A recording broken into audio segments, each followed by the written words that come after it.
Namaste and in Lak'ech, and welcome to this episode of One World in a New World. I'm your host, Zen Benefiel, and as always, please do like, subscribe, share profusely. It benefits us all. And please do visit planetarycitizens.net, home of our sponsor, and pick up your free copy of Planetary Citizens: Awakening the Heart of Humanity. I guarantee you'll love it.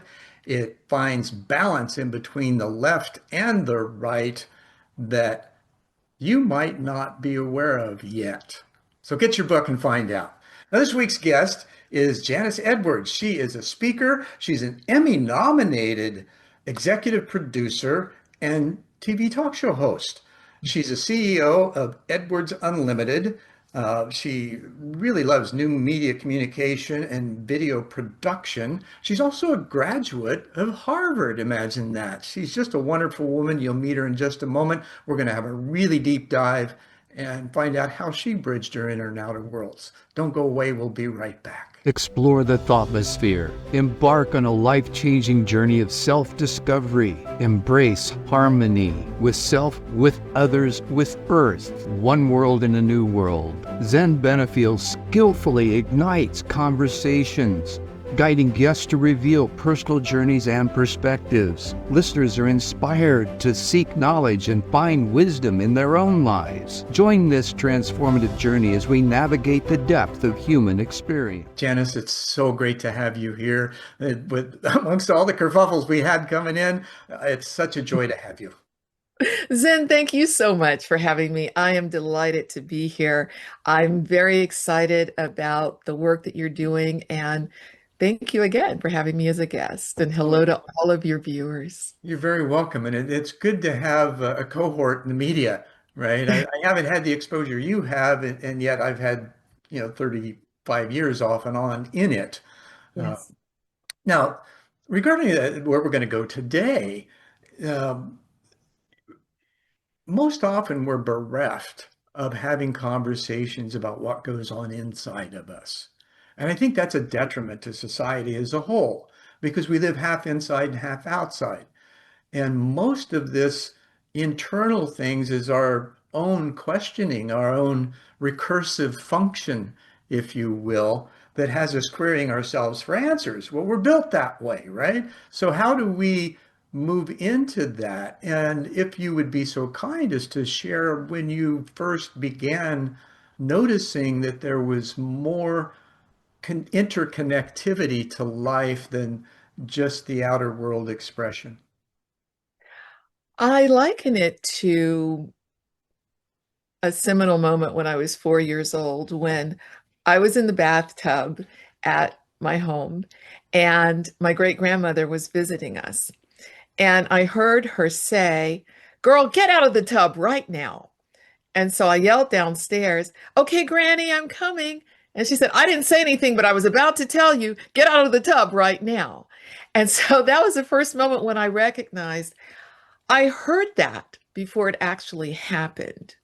And so that was something that continued to inform me. I was someone at a young age, I had dreams sometimes. And when some of the things came true that I had dreamed, and one was very disturbing because sadly it was the passing Mm. of my mother's best friend. And I remember at that time being aware of God. I'd been baptized in the church, and just a sidebar, that was when I had bangs and used to use bang rollers. Well, getting baptized to experiencing telepathy like that, Yeah. right? How does that fit in? Well, I believe that we are all God's children and that God has created us all. And so for me, it was an understanding that that was a gift that I had, but I actually asked for it to be taken away because I said, if I can't change things, I was very upset when Sure. I seen that my mother's best friend was going to die, and then it actually happened. I Yeah. was 9 years old at the time. Well, as And kids, we have this desire for everything to be whole, to be happy, to be yeah, joyful. yeah, I still have that desire. I do too. But yes, especially as children, and like you said, and then trying to make sense of it, we could the way I was connected, it didn't make it was painful to me, and I just thought, well, that was the best way, which isn't always the way, but I because I believe that God hears us and Sure, God sees us absolutely. No, and all of that. So when I asked that, then it was taken away. I didn't, I could feel things, but I didn't see them coming as clearly as those experiences that I had when I was 9. One was the school that I was going to attend, and that was fine. You know, I saw the building, etc., long before I'd ever seen it in real life. But the other one was something that became a seminal moment for me. And probably if I had felt like I could talk with other people about it in a comfortable way, with an understanding, I might not have said that. oh, You sure. know, yeah. I had a spiritual awakening at 18, and my parents, it was really bizarre. I went into the light beyond, got my mission orders, came back, realized that we're all cosmic consciousness condensed into form, just unaware. Now, as an 18-year-old, that's kind of hard to explain to adults, let alone, people my age. And wait, you're nuts, right? So the first psychiatrist I saw listened really well, asked a lot of questions. What a godsend he was. And he said, after the third visit, he said, you're not crazy. You've had a spiritual awakening. You got all the signs, they're undeniable. My advice to you is keep your mouth shut. Nobody's going to understand you. So the following year, now I was in the pre-med program in college at the time. And the following year, I had this, brilliant idea. I was going to buy a couple of sets of drums with my room and board money and put them in my dorm room. I did. Had to move out during the winter break because I'd spent my room and board money. Oh, Well, that wow. ended up having me, approach a frat house one night just trying to stay warm in the middle of winter in Indiana. And Mm. I got beat up there and ended up in the emergency room. And my father shows up and he says, I tell him I'm ready to go home. He says, no, I don't think so. I think you need to stay for a bit. And I'm thinking, okay, blow to the head. I had a nasty one. That's why I went to the emergency room, get stitched up. Right. Um, he said, I think you need to stay for a bit. So I'm thinking, okay, blow to the head, possible concussion, overnight observation, cool, right? Then two orderlies come up and escort me to the elevator up to the seventh floor. Doors open up. This big black guy gets up off his chair with the water keys and he pulls off of it and he says, I got another one for me, huh? And then I realized what was happening. Well, Oh that my particular God. psychiatrist was a DSM-4 proponent, full tilt boogie. And he diagnosed me as a manic depressive paranoid schizophrenic and put me on 2,000 micrograms of Thorazine a day. Oh my gosh. Would not Zen. bother to listen to me. He saw me from a diagnosis and treatment perspective only. And yet, that Thorazine, I should have been a lump in the corner. I was up playing ping pong, beating the male nurses. So there was something off in that. And nobody saw it except me. And so I eventually had to tell the doc what he wanted to hear. And Miracle Cure happened, and then I eventually got out. What Um, did you tell him? I'm just curious. What did you tell him that got you out? well, I was trying to get him to talk, to listen to my experiences first to help me understand and somehow integrate with him. What he wanted to hear was that I'd been using drugs and had, specifically psychedelics, and that I was addicted and blah, blah, blah, right? And so here's this, this is 1975. And so he is probably approaching 60. So he's got a very old traditionalist view that is so rigid and boxed in that he couldn't hear anything outside of it. So I had to speak to him inside the box, which he heard. And then, oh my gosh, miracle cure, right? Because I fit into his box instead of him opening the lid and fitting into mine. I see. Now, Wow. 35 years later, I got asked to present at the International Association for Near-Death Studies annual conference in Denver. And I Ooh, spoke to a bunch of similar clinicians and practitioners that were listening from a different place, maybe. wow. Wow. Gosh, how did you come back from such a traumatic experience and begin to continue to trust Well, that what we're hearing and experiencing was authentic? it was pretty easy actually, internally. Extra, it was, I mean, excruciating at times. However, internally, when I had my experience, I was told have faith and trust that I would have, my life would be full of trials and tribulations, but to have faith and trust and allow things to happen and just know that everything would be there at its appointed time. So I trusted that implicitly. Why would you not when you're in that? I mean, you're in the light and then beyond. And so you bring that back with full conscious awareness. What do you do with it? Mm, Right. yeah, So I've spent my 50 years. That's what Planetary Citizens is all about. It's right. activating that recursive function in us all to really take a look at ourselves and realize, there is a design where, we can't think our way through a system built on vibration. We have to sense our way through. So that's a whole different scenario. And instead of going from the top down, thinking with your head first and then Right. shoving it through your body, well, you operate from your intuition first, your Mhm. gut. And it's an ancient philosophy. It's an indigenous philosophy. Three brain philosophy is what it's called. The Right. gut's the first, the heart's the second, the head's the third, and you process in that way. Well, scientifically now, we've got proof we're set up to do that. There's more neurosensors in the gut than there are in the brain. The vagus nerve, exactly, and all of Well, that's that. part of it, yeah. Hmm. But there's all kinds of systems. I have another book called Zero to One, Making Our Way Towards a Conscious Civilization, that I break down different systems that are inside the body, such as the chakras, the medians, the marmas, and things of that nature, which are internal systems that we're built with. So there's a design beyond what we think there is. And like in the Vedas, um, Vedas, the Bible, are really Jesus' teachings, I'll put it that way.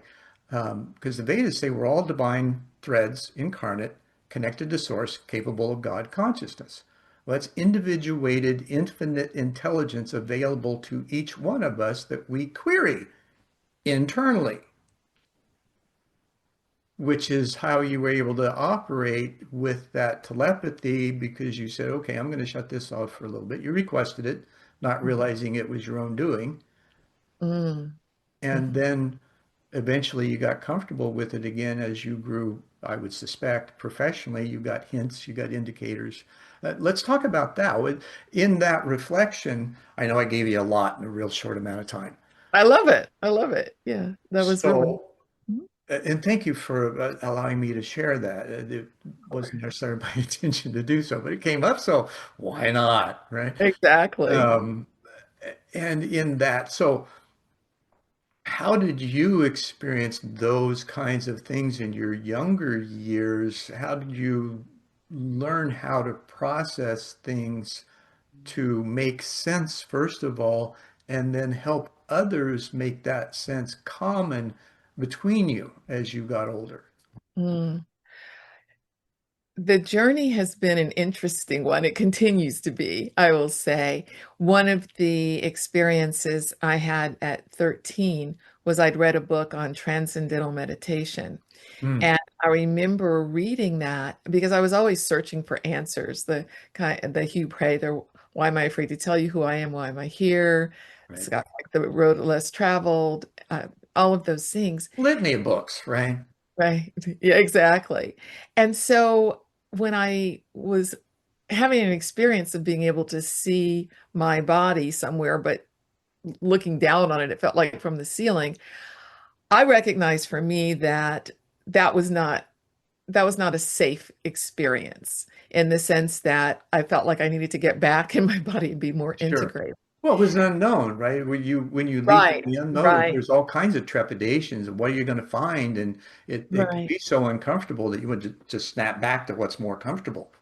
Exactly. And so I mentioned that at the age of 4, I was baptized at the church. And the thing about the bang roller was that my mom forgot, and I went up there with the bang roller in, and then we had to take it out quickly. And then I was upset because they sprinkled water on my bangs, right? So there's the inner feeling like, oh, this is a spiritual experience. The outer is worried about the packaging. Oh yeah, yeah, yeah.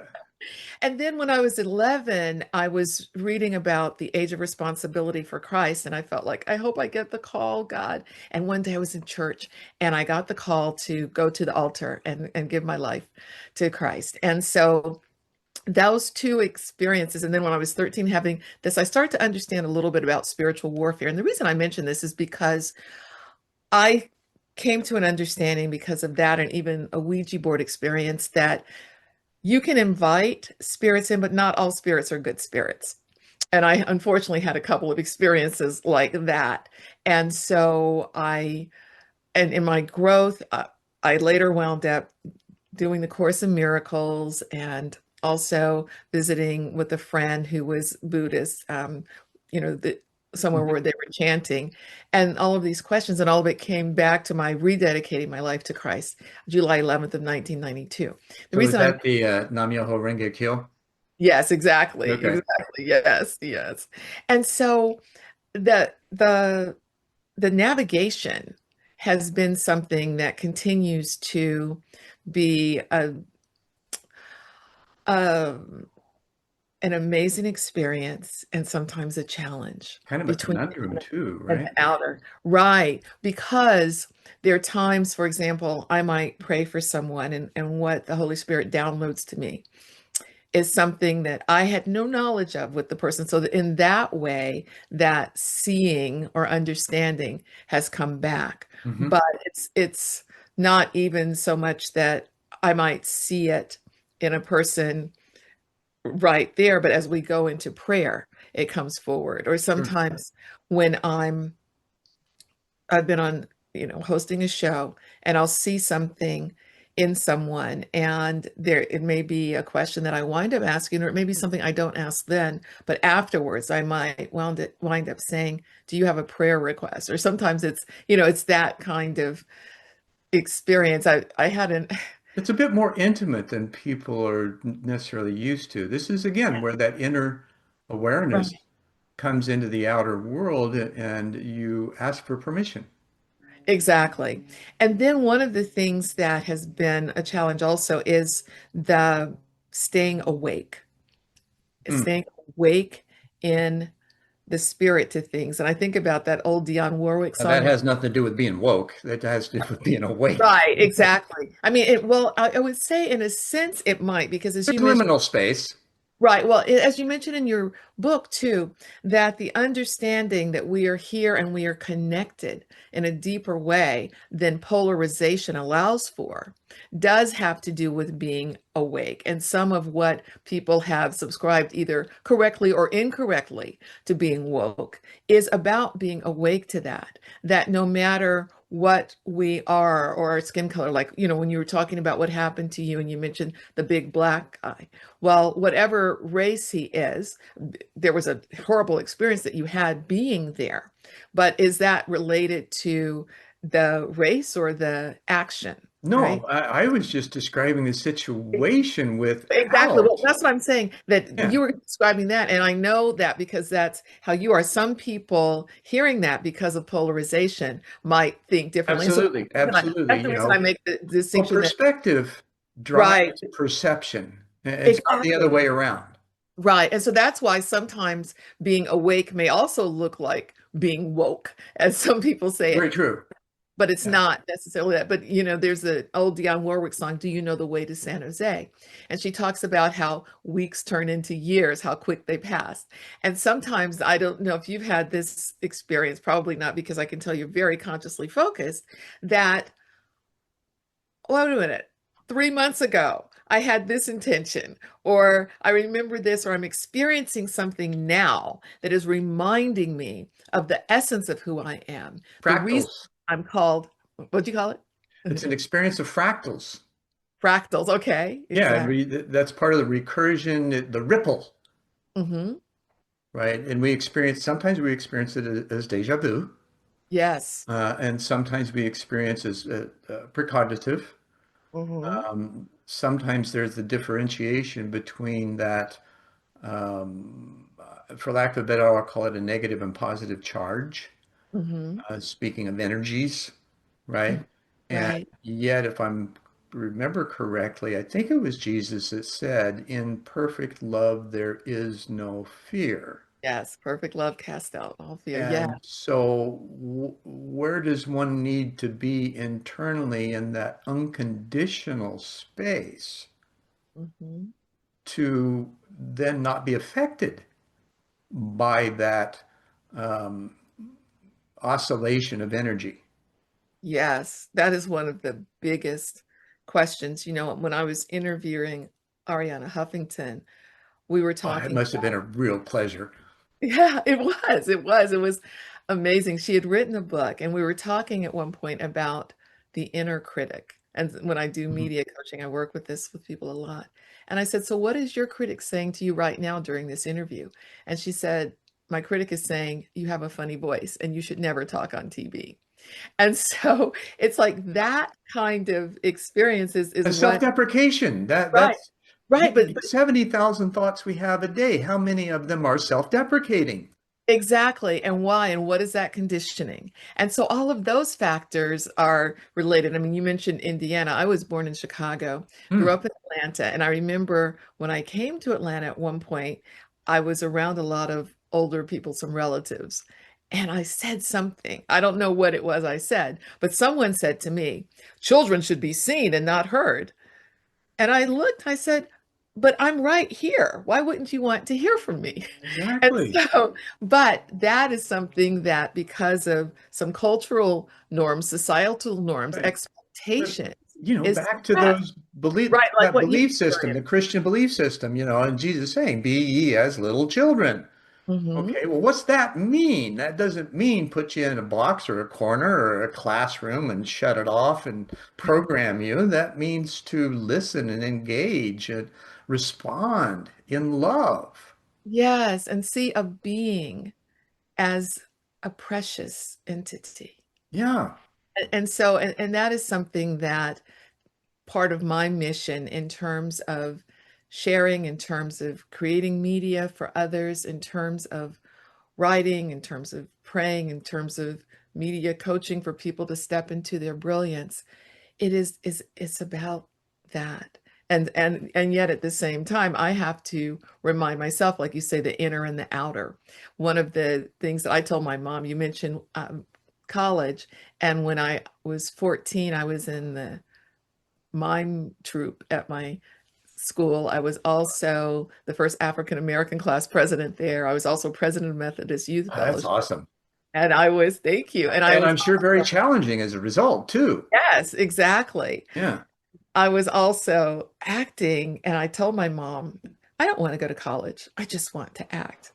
And she said, you're going to college, young lady, get over it. And it turned out it was a good decision for Well, me, sure, actually. sure. But that sense of, and for me, one of the reasons for that is that taking on other characters sometimes can be amazing. But again, when you have that inner knowing, you have the outer, and then you take on Sure. those words, and words have power, it can change your life. I mean, we know tragic stories. I think one that stood out to me years ago was Heath Ledger, when Mm. they said that when he took on that last role, mentally he wasn't able to come back from that.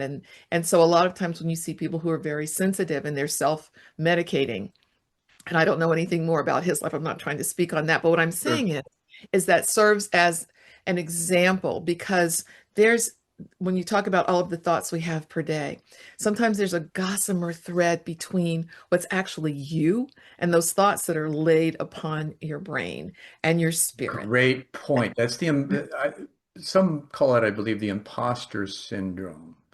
Okay. Yes. Um, Inner critic, same Yes. thing, right? Right. Mhm. These are those um, compared, comparing and contrasting oneself to the suspected views that one ought to have based on codependency toward others and what they think you should be. Right. Yes, exactly. And I think one of the reasons people have different feelings about the Barbie movie, but that song that Billie Eilish created, What Was I Made For? That's something that, It's funny. I'm laughing. I was doing front of house merch for Barbie Live in Fairytopia all over the country. It was what a Mattel. Sounds like an amazing experience. Oh, it was. I got to meet Barbie. No. Um, Which one? Which version, yeah, right? exactly. Well, and there was seven witches along with her as well. Good witches, most of them. Hmm. So the whole story was really interesting. And, like I say, we got to travel the country. We had four semis. So it was a huge production. Oh my goodness. And just seeing the people and the places and dealing with all the people that, as interacting with them gave me a good taste of where people were at in America at the time. This was 2007, I think. Mm. So we've gone through massive changes since then. Um, but I've had a chance to wear many hats. It was just a fluke, and I had the time and the space to do so. And I thought, why not? And played a lot of golf around the country too. We traveled in a minivan, and the cast and crew traveled in a bus. So we had the freedom to do whatever we wanted in between. Wow. Right. I love that adventure. I mean, one of the things that I might not have had in the bio that I sent you was that I also did ultimately earn my SAG and AFTRA and equity cards. I wound up doing acting later and really enjoying that and doing a two-woman show with Anna Devere Smith, as well as doing Joe Turner's Come and Gone with the Sacramento Theater Company. Oh, And cool. a lot of LA actors were there. One who became one of my best, who's been one of my best friends ever since then. And so, and it was interesting. I was cast to play an evangelist. And so at that time, I'd Sounds been, like a perfect part, right? well, what was interesting was I had not yet rededicated my life to Christ. And so that reading the Bible every Knock, day, knock, knock. right, as part of as part of my role as Martha Pentecost was also a seminal moment that led to that. So, but it is interesting when you talk about the adventures and having the opportunity to do that, that's something that sometimes I felt, well, I didn't have that road map at times that I could have gone I this way would, in media or that way. I don't But want to argue, but I would reflect mhm, that breadcrumbs were there consistently. It was your ability to pay attention with intention and interaction mhm. that gave you the vacillation of experience. Right, exactly. And that's where those inner challenges come up. And for other people who see that, it's like I remember once seeing someone, a lady who might have been, I think in her 80s, and I was 14. And she Oh, what a said, blessing. right, and she said, sometimes I feel the same inside as I did when I was your age. And I looked at her and thought, how is that possible? But now I know how that is possible, Right. because your spirit and your purpose and your yearning and your essence that are always calling you back to say, remember, remember who you are, remember that you are. And especially in times when suppression of essence and what makes us unique is being threatened in many ways. It's like, how do you stay empowered? How do you stay connected? And so when you were asking me about this inner and outer, that's part of it. I mean, in one of out of the 12,000 interviews, more than 12,000 that I've done, one of the ones that really struck me very deeply was as I was interviewing Dr. Deepak Chopra, all of a sudden in the interview, I realized there was no separation. It was very strange. It's like those dynamics, like this is my body, this is your body, we're here in this way. All of a sudden, it just melted away. Soul to And soul communication. Doesn't that feel it's ineffable? yes, it was incredible. And at the same time, part of me in my body was saying, stay grounded. One, because I was on camera doing an interview. And two, it's like, okay, this is very interesting. It's familiar and yet All right, it's Artie. right. It's not common everyday experience. I had this understanding of your dissolution or your dissolving into the nothingness that allowed you and Deepak to have this intimate experience individually and yet collectively as a unified field. Would you describe it kind of that way? I know I said it was ineffable earlier, but Right. Almost except, it's interesting. You said dissolving into nothingness, and it felt more like expanding into everythingness. mm, It was right. It was the barrier, I the think the normal. two actually happen. Mhm. They're two halves of that whole. Interesting. Okay. Yeah. But right. So it was just an expanded awakening in that moment. A lot of which is similar to in times of deep prayer with the Holy Spirit revealing things. Mm. There's an amplification and an awareness and awakening That's that that infinite intelligence thread that's connected to you from source, whatever we want to call it. We can call it energy, we can call it God, we can call it pure consciousness. yeah, I definitely call it God. No, Yeah, yeah. that right, that connection. So, and what was interesting too at that time, this was several years ago, it was during a political election in 2012, and I said, what does politics reflect about Americans? And he said it reflects the struggles and the conflicts of the soul that get played out Mhm. on a national platform. So it was really interesting. He had, at that time, his son had just done a movie called Finding Deepak. So this was back in 2012. This was a while ago. Mhm. And he talked about the experience of every day going as a as the monks do with a bowl to people's homes to see what they put into the bowl, and that provided their sustenance for the day. So that whole experience and the expansion of that and other things lead me to the question many times that I think a lot of us ask, why am I having the experience that I'm having right now? Is there something to learn from this? What is the best decision I can make in this Perfect moment? questions. Hmm. That's a recursive function there. Hmm. Oh, okay. Yes. That's a perfect example of it. Hmm. Because you're asking the question, you don't know what you don't know. Right. So you ask the question and you go inside and you shut up. You can hear the answers, right? Right. Yes. One of Was the the things. interesting point, the shutting up. I was orphaned and adopted, and when my parents told me I was adopted, when they brought my adopted sister home, it was 4.5. Mm, I was left to the question of, um, if I have a father and mother in heaven, can I talk to them? Right? Nothing mhm, else mattered other than that bigger picture to me at mhm. that time. And Oh, so I eventually heard a voice, and it startled me, didn't frighten me. I spun around, asked mom if she could hear it. No, didn't.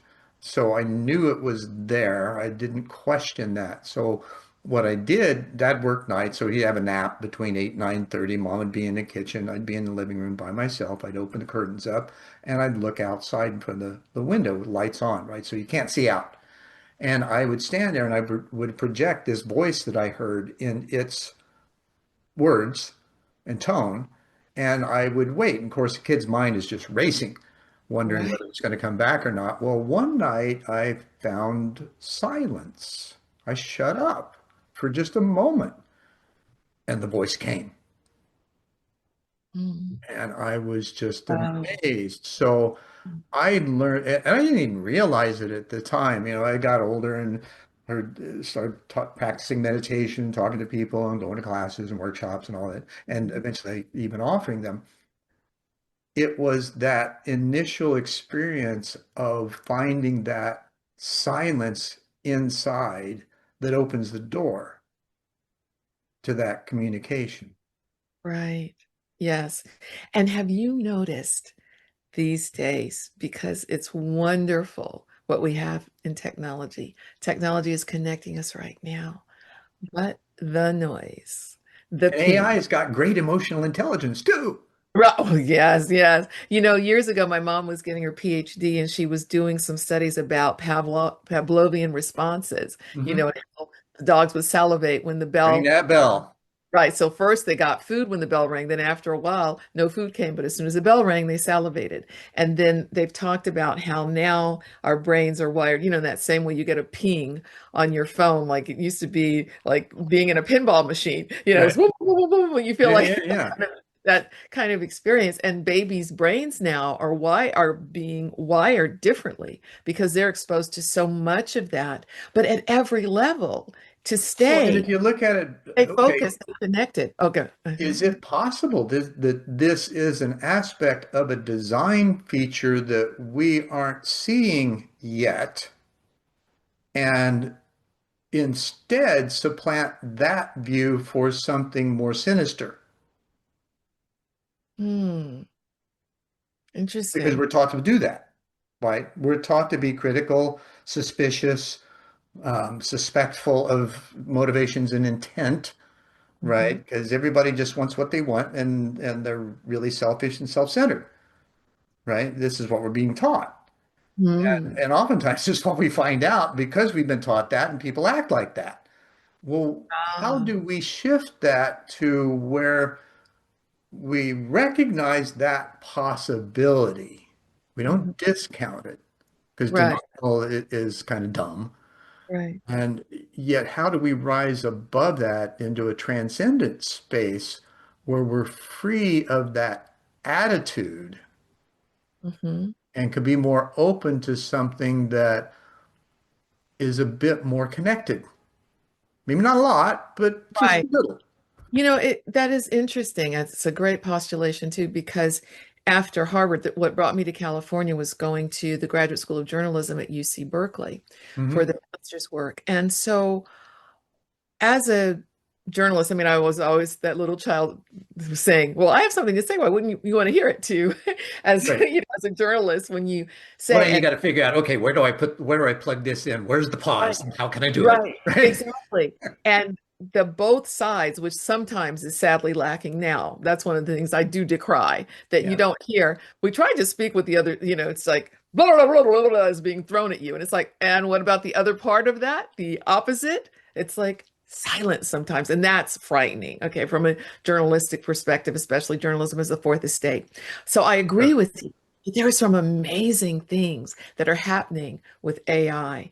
And at the same time, when we think about programming and we think about what AI is taught to recognize, who AI is taught to recognize, like when we think about robots being trained for police work, all of these things, that is important to say, how is this truly beneficial? Right. How And is how it do beneficial? you plug in the net programming of do no harm?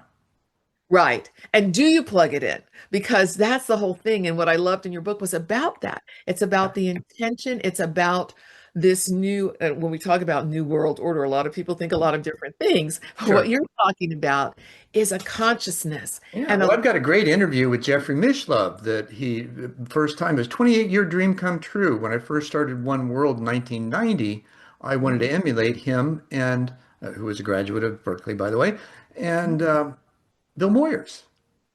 And I hoped someday to be worthy of an interview with one of them.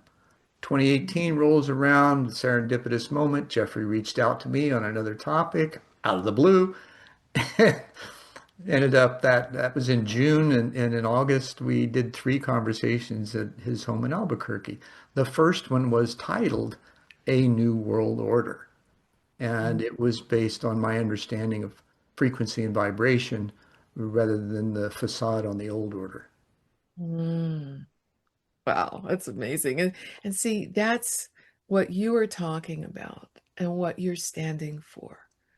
It's something, I Oh, I'm mean, one sitting presently, but thank you. sitting right, exactly. But taking a stand, see, that's that in my media coaching. I say, even if you're sitting in an interview, you can take a stand. So Absolutely. you're doing that. Absolutely. But but so but what you are sitting for, standing for, here for, present for, is something where there is empowerment and understanding Mhm. and unity. One of the things that you said in your book was about diversity and unity being important as part of just continuing Sure. to Well, expand. consider the tapestry. right? Let's Oh, look at it from a exactly. tapestry perspective and just Right. imagine that the world is a tapestry. It's got Right. all kinds of threads that pull Exactly. that tapestry, and the tapestry itself is absolutely gorgeous.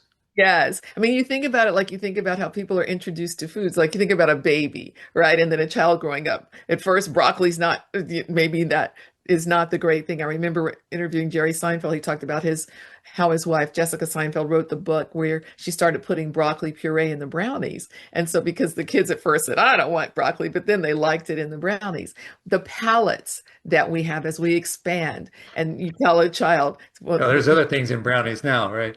It depends on whose brownies you have, right? But it's like that. But but that same thing of, well, they only want chicken nuggets and fries, right? But you say maybe you'd like something else, and then later it becomes sushi or it becomes curry or just all of those things. In that Sure, same way, sure, we there are good things to learn from the diverse opportunities and the rich tapestry of right. life woven together in humanity. And where Absolutely. does humanity get recognized? Where does humanity continue to be embraced? Where can we continue to stand for that and to be seen, whether you're dealing with something personally or medically or in love? Like, I love your love stories. Like, there's a song by Al Jarreau and Randy Crawford from Jazz at Montreux says, sure enough, you struck me just like lightning. Lord, it was almost frightening. The Oh, feeling, yeah, absolutely. that's what you When you talk have those about. twin flame connections, that's what it's Exactly. like. It's like, holy Right. shit, right? Um, You never knew before love could be like that until you had an expansion well, and a it way. doesn't make it any easier, right? Because the more you're challenged to step up to be your best self, that's what a twin flame is going to do for you. And Yes. Mhm. it's going to make you grow Right. or run, right? Yes. Mhm. And I choose to grow, right? I've always chosen that. I've never run from anything. Um, Right. Well, from yeah. your experience at 18, yes, Oh, exactly. no. And, you were talking about people you'd interviewed.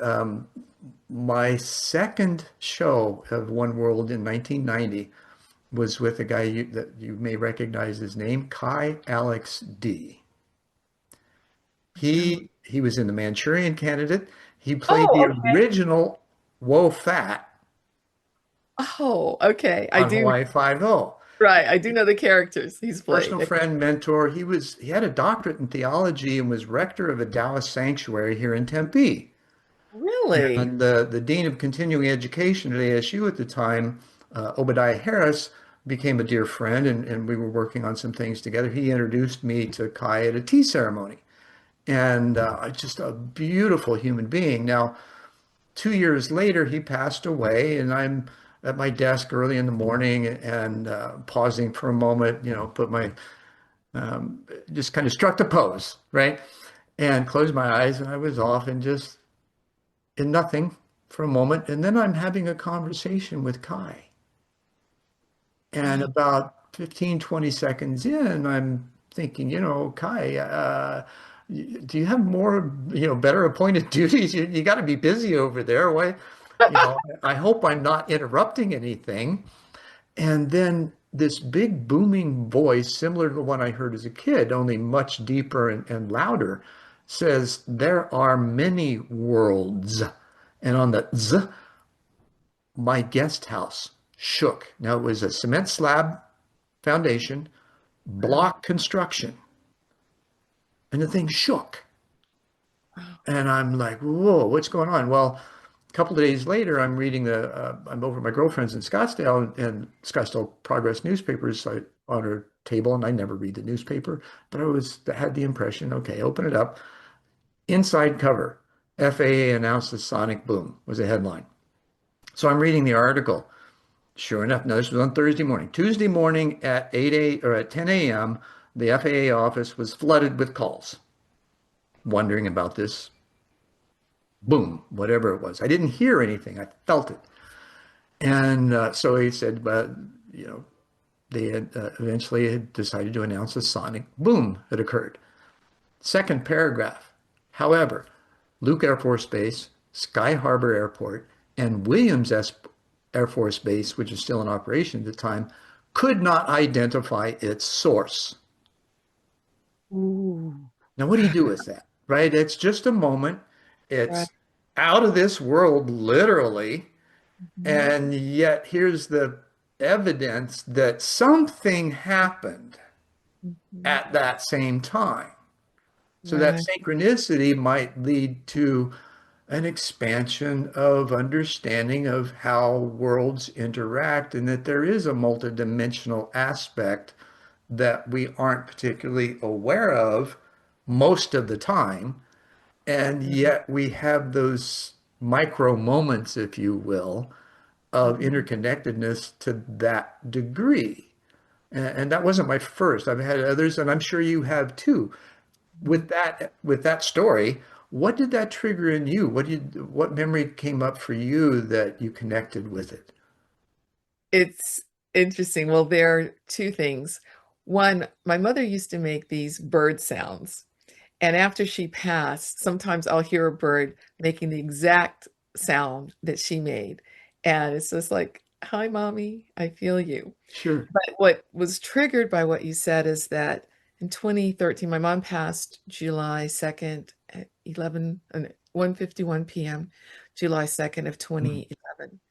And 2013, I was receiving an award, the Trailblazer Award from 100 Black women in San Francisco at the Fairmont. And it was a tea and, it was like hats and gloves, fancy, nice luncheon. Great honor and prestige. Yeah. Yeah. Yeah. I went up to accept the award. I'd written some words because I believe in that. I mean, I always leave room for amplification and improv, love improv too. But I also usually have, so I had what I was going to Well, say. life's kind of an improv, right? Exactly. And all of a sudden, I felt my mother's spirit so intently, like she was just hugging me, saying, I'm so proud of you. And all of a sudden, I'm sobbing. I wasn't, as I was receiving the award, I just had to explain what it was. It's like, I'm so honored. And I have to share this as well because it was just such, I, I believe in heaven. I know that there are other dimensions beyond this one. But in that moment, it was such a completely sensory experience Oh, that I yeah. had that was And profound. you bridged. Right. You And she shared bridged it. like my mom was type A personality. It's like she's like, I just gotta hug my baby. That's what it felt Yeah, like. yeah, yeah, yeah. But My yes, dad did the same thing. The morning he passed, he'd had Parkinson's for a while and had passed, and I knew it. My son had called me that morning, and of course he was 2,000 miles away, right? And I'm standing in the kitchen, and I literally feel him hug me. And, he used to say, and this is a very astute man, 32nd degree Mason, tool and die maker, master machinist. He could, build things that hold million 7-inch tolerances. That he used to say to me, God damn it, Bruce, I don't want to hear any of your spiritual bullshit. Right. And that seemed so incongruent with what I knew him to be. And yet here was this hug that felt like I really do get it and I love you. Oh, how beautiful. And I just broke down. I couldn't handle it like you on stage, right? I just, you know, um, and do we allow ourselves those moments to fully feel and embody whatever it is that's emerging? Yeah. And how do you handle that? Do you see that or notice that, most people are so stoic and unwilling to share the depth of their feeling and sensing for fear of Mhm. whatever? Right. I I do see that a lot, and not only in others, I see it in myself at times. Oh, absolutely. Yeah, And me too. so Right. It's that thing when you start talking with someone and you connect on that deeper level and you can see things open up and then you can see them close down because maybe it's Well, you don't just see it, you feel it. right. You feel it. And I think that a lot of times it is that challenge of how does this fit? Maybe it doesn't. Sometimes connecting with someone on a deep level, it's like, what boundaries do you have to have there? And one of my favorite stories is in Fourth Dimension, Part One and Two. Dr. Cho, who runs one of the biggest churches in the world in Korea, he tells a story of a man who was coming home one Christmas Eve and he gets hit by a taxi. And so the taxi driver puts him in the car, puts him in the back, actually hoping he will die because, according to the story, at that time, if someone hit someone and they died, you just had to pay the funeral bill. But if they survived, you had to pay the hospital bill. So the taxi driver was, as the story, as Dr. Cho relates this, was driving around and somehow a police officer saw the man in the back, said, "Hey, get him to a hospital right now." So they took the man to the hospital. By the time they got him there, his intestines had been filled with dirt. I don't know, just from the impact or whatever. And they Sure. thought he was going to die very soon. Someone from the hospital knew Dr. Cho, said one of the members of your congregation is ill. Can you come? He said, "I'll be there as soon as I can, as soon as I finish the Christmas Eve service." He got there and he told the man, he said, oh, he saw him. He said, "Holy Spirit, give me 5 minutes. If you give me 5 minutes." And so the nurses in the room kind of laughed at him, but all of a sudden they felt this warmth. And they said, "Is it getting warm in here?" And he knew it was the Holy Spirit. The man opened his eyes and he said, "Oh, Pastor Cho, I'm dying." And he said, "No, you must not say that. You must say that you will live. I want you to see yourself going home on Christmas Eve. You have the presents," because the man had been excited about the presents. That's why he didn't see the taxi coming. "You go into the house, your wife gives you a big hug and kiss, your children greet you, and you have a wonderful Christmas Eve and wake up Christmas Day." And he said, "Do you see that man?" He said, "I want to be that man." He said, "You are that man." And so he said, "You just concentrate on that and I'll do the praying." Well, within a week, Attention, intention, interaction.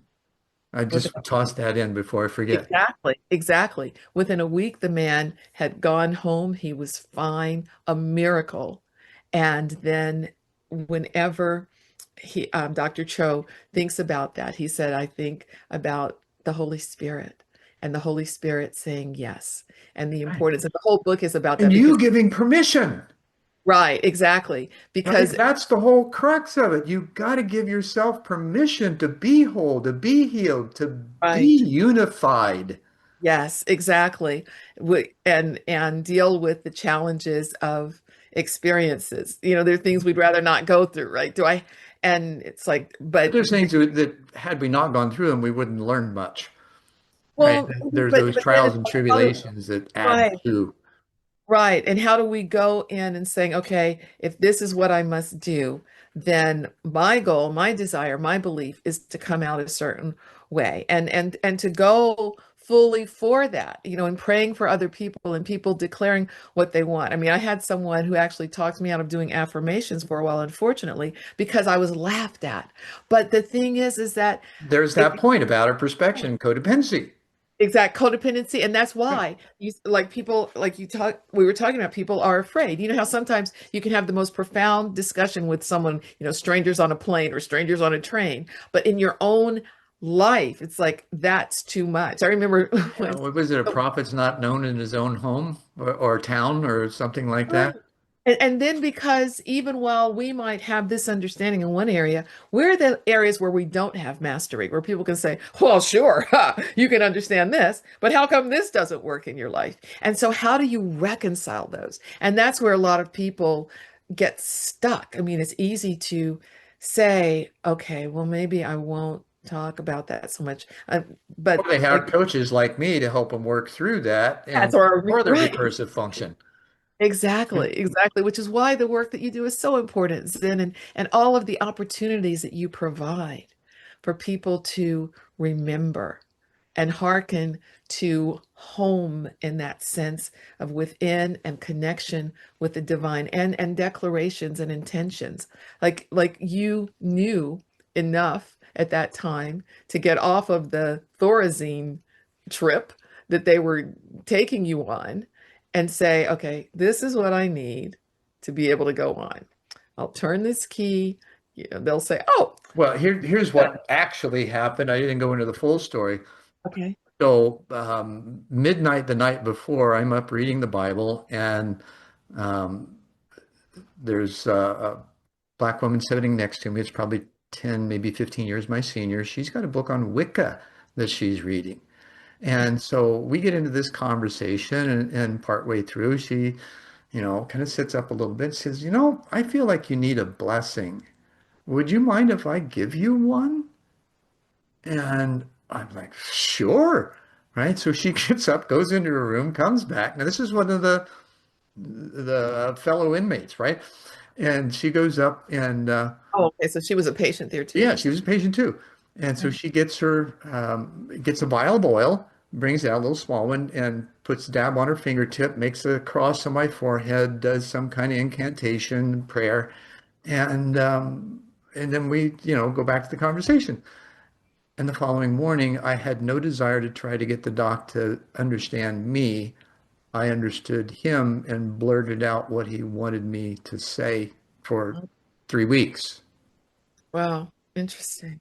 Wow. So that was a prompting that I acquiesced to rather than try and force my will. Right. Wow. So And those are the kinds of breadcrumbs I'm talking about yes. that happen that you don't suspect, don't expect, and yet they happen. And how often do we miss them or not pay attention to them? And then what happens when we do? And the difference in our internal and external experience as a result. Hmm. See, those Yeah. are the things that we have to compare and contrast to find that if our mind's going to work, right, Hmm. and it's going to be critical, then give it something that has some substance for it to be critical about that doesn't take you on that downward spiral. It takes you on the upward spiral of being able to assimilate your experience, offer a way to transcend from it, and then take action toward it. Yes, exactly. You know, when I'm coaching people and preparing them for a media appearance, one of the things that I say is make a deal with your inner critic. If you're going to be on a Zoom or some other platform, if there's a drawer nearby, open the drawer, tell your critic, I'm putting you here, I'll be back for you later. Because, you know, Right. the critic needs to know there'll be some time to be heard, but you Oh don't yeah, need you can be to right self-effacing without then. being so critical, right? Right, exactly. But put it containing it. Or if you're driving somewhere, either leave it at home or leave it in the car. Like Yeah. before an interview or something, saying, okay, I'm leaving you here. I'll be back for you later. So that you can then come through and shine in that way that you shine without that. In the South, they would say, don't get the big head or whatever it is that is designed to Well, it's not keep just you. the South. I heard that a lot in Indiana too. Oh, did you? Okay, Oh okay. yeah. Well, I guess because I heard it in the South. That was the first time.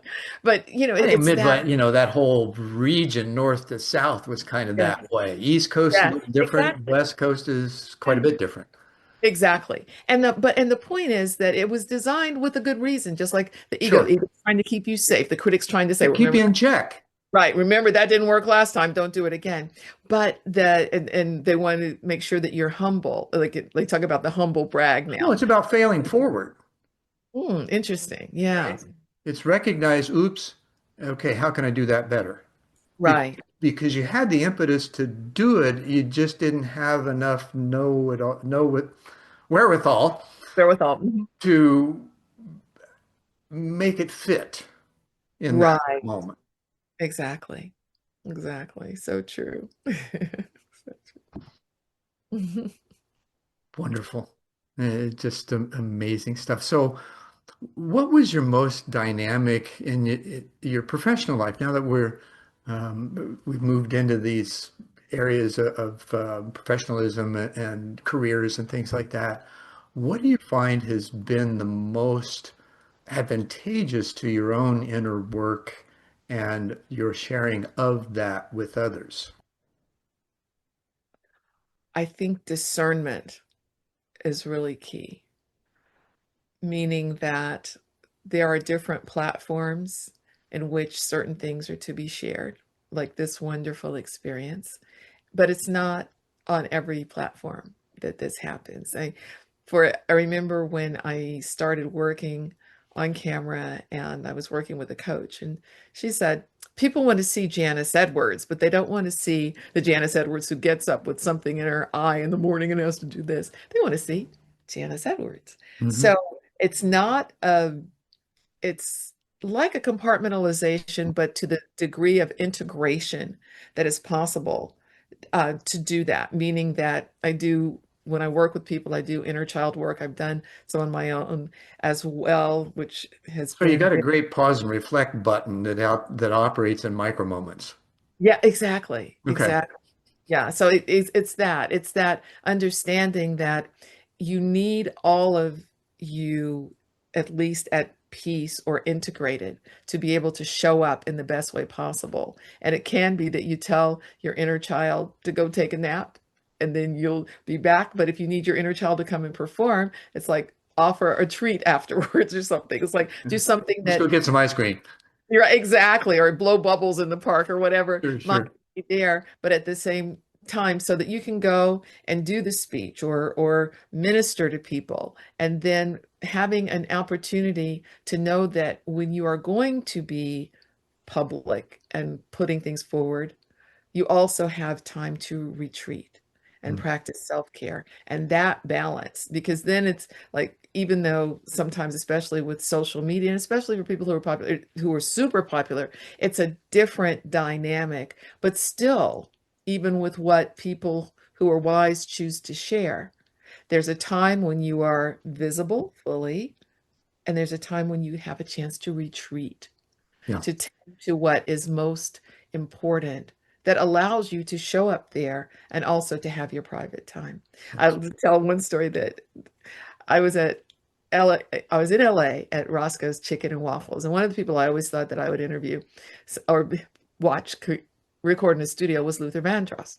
Did not happen, but all of a sudden I'm at Roscoe's with my friend, and there's Luther, and he sees me, and he sees, oh, because of course my eyes lit up. I was like, Vandross is there, right? And he puts his hand in front of his plate of his chicken and waffles and looks at me like, don't you dare come over here. And I didn't. I got it. But I was so boundaries. Sure, sure. Setting Well, it's boundaries. an important thing too. You got to learn to create and respect. Right, exactly. And I gave him mass respect. And so anyway, but Sure. it's about So those boundaries. we are winding down on time. I want to ask one final question. How do you see, having read my book, uh, how do you see that being effectual in this evolutionary leap that humanity is in the process of taking? Mm, great question. It's something that I was thinking about as I was listening to the audiobook. It, the question becomes, why, with such light, like you talk about the light and the people who understand that, are we seeing such darkness in the world? And how do you effectively deal with that? And so I think your book is so valuable because it reminds people that there are communities who believe in the fullness of expression, Mhm. connected to spirit, connected to divine, connected to God, that it isn't something that belongs to one particular people who might be manipulating that, but that what you're talking about is human being to human being with divine understanding of many dimensions. We have the ability to come together and to continue to make a difference in the world. Strategies clearly need to be different because of what we're seeing in terms of suppression.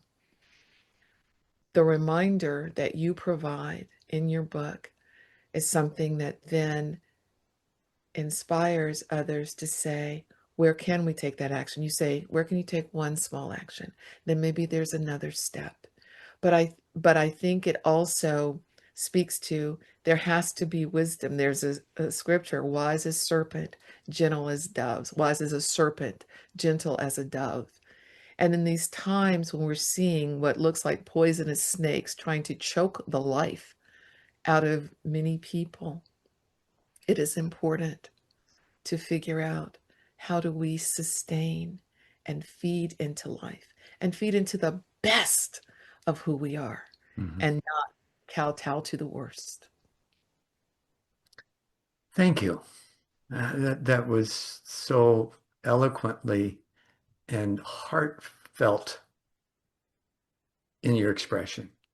I and I hope that our audience gets that too. And the practical and pragmatic stuff is on planetarycitizens.net. We take Mhm. the spiral dynamics model, the co-creation wheel, we break it down into the 12 sectors, who's doing what in each. Our strategic plan is to have panel discussions Mhm. on with this. Excuse me, I get it all choked up over it. We have panel discussions with various sector members to talk about mitigating the silos between them and actually helping to facilitate a holistic system that can emerge by doing so. It's Mhm. just going to take effort and some years to do it, but we've got a 10-year plan, and it's also resident on planetarycitizens.net as well. So, Janice, this has been an amazing conversation. I loved it, and I can tell you really enjoyed it too. I Thank you did. Thank so you for much. the invitation. I appreciate it so much. And thank you, Zen. Thank you for inviting me. And thank you to your viewers for joining us for this. Oh, you're very welcome. It's amazing what random invites can have. Yes, exactly. Exactly. Oh, all right. So again, thank you and namaste and in Lak'ech. Thanks for sticking with us for this episode of One World in a New World. I'm Zen Benefiel, your host, and thanks to Janice Edwards, and I will see you next time.